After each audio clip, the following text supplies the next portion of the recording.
superintendent's secretary in preparing the district comprehensive plan. Number 10 is a new addition, maintaining accurate records pertaining to mentors and inductees. Act 93 staff and professional staff memberships. That's in the Act 93 agreement. Dr. Price's office takes care of that. Record keeping. Let's see what else we have. We took out the support teacher handbook in number 12 and added in professional employee handbooks in number 14. Number 15, the sister school letters and attendance exception letters, also handled by Dr. Price's office. And again, in number 17 is the title change. Number 18 is a strikeout because there is no 900-hour clerk to oversee. Are there any questions on this job description?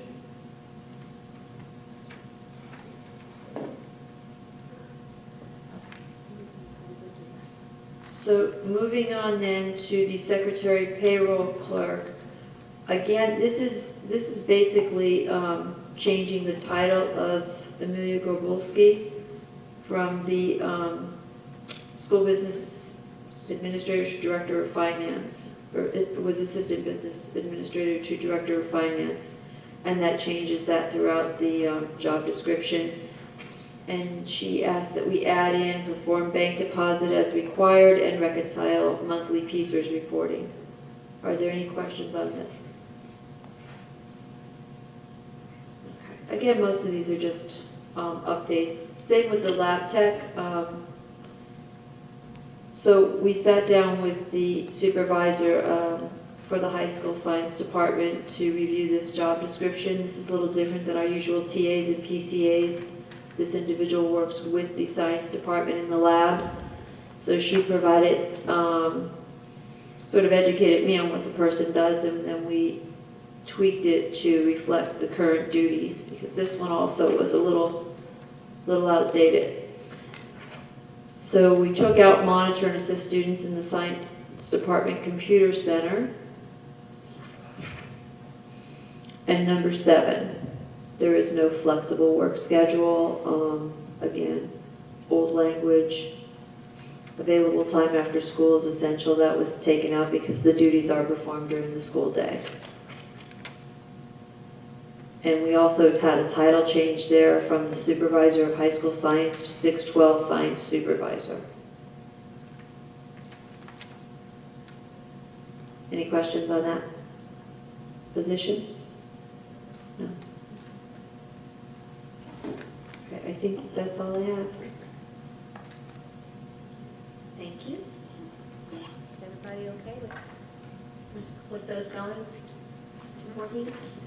All right, good. And that brings us to the end of the agenda. We're back to public comment. This is for Nahum.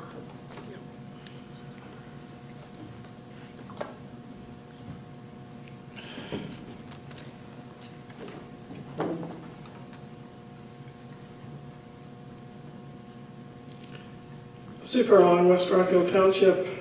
This sort of going back to the other meetings. Well, first of all, I'll talk about this meeting.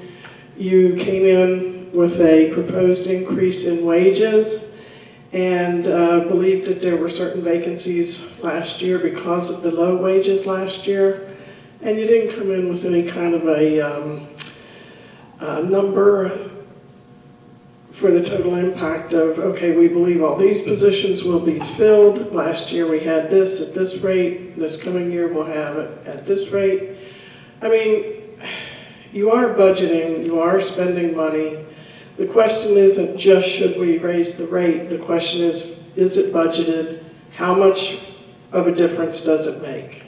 I mean, honestly and truly, those are basics.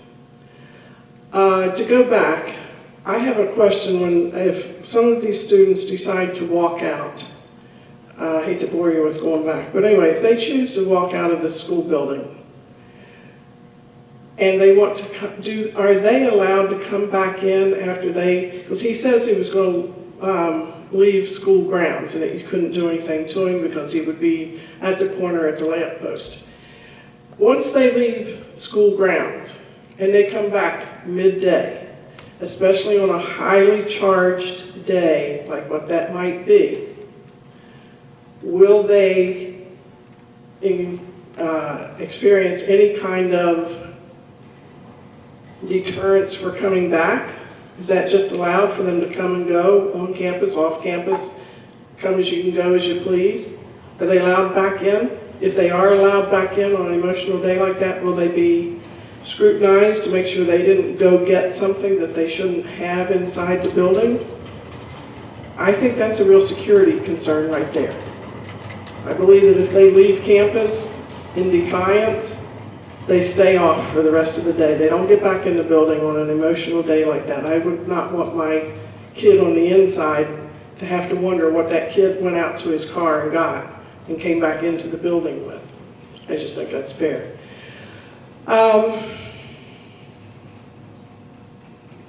And the other question I have is, I would like for, I guess, the board to publish how much the proposed things are that you're looking at with Alerta, what that is going to be in terms of lost tax revenue and lost purchasing power because of the timing of the tax payments being skewed in favor of the business. I think in all fairness, here again, just like, here you come and you say, well, we want to change the rates. Okay, fine. If you want to adopt Alerta for this or that business, I believe the tax-paying public has a right to know what the financial impact is for each of those agreements. And if you don't do that, then you don't know what you're voting on.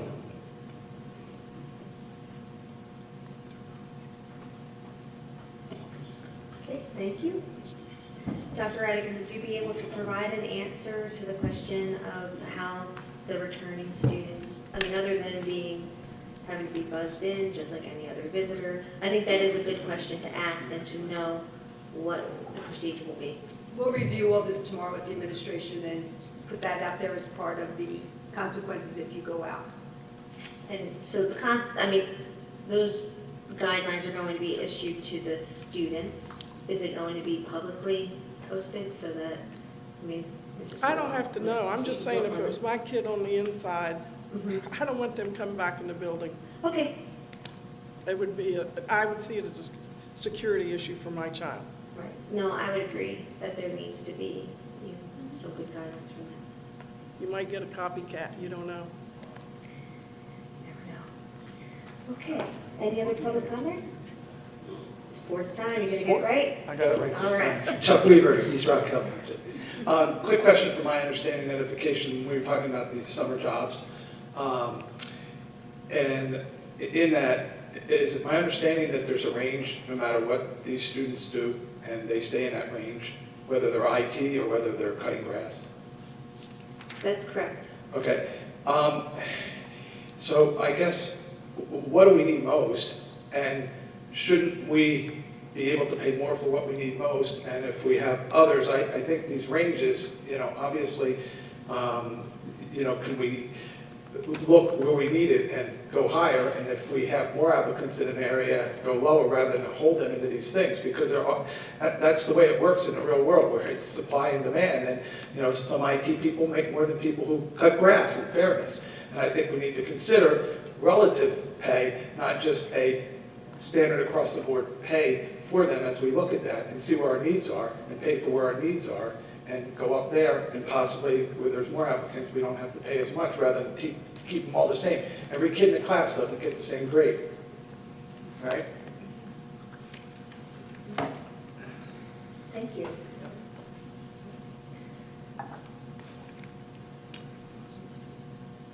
Okay, is there any other public comment? I'm supposing there's no press comments. So with that, we will adjourn the meeting. Thank you.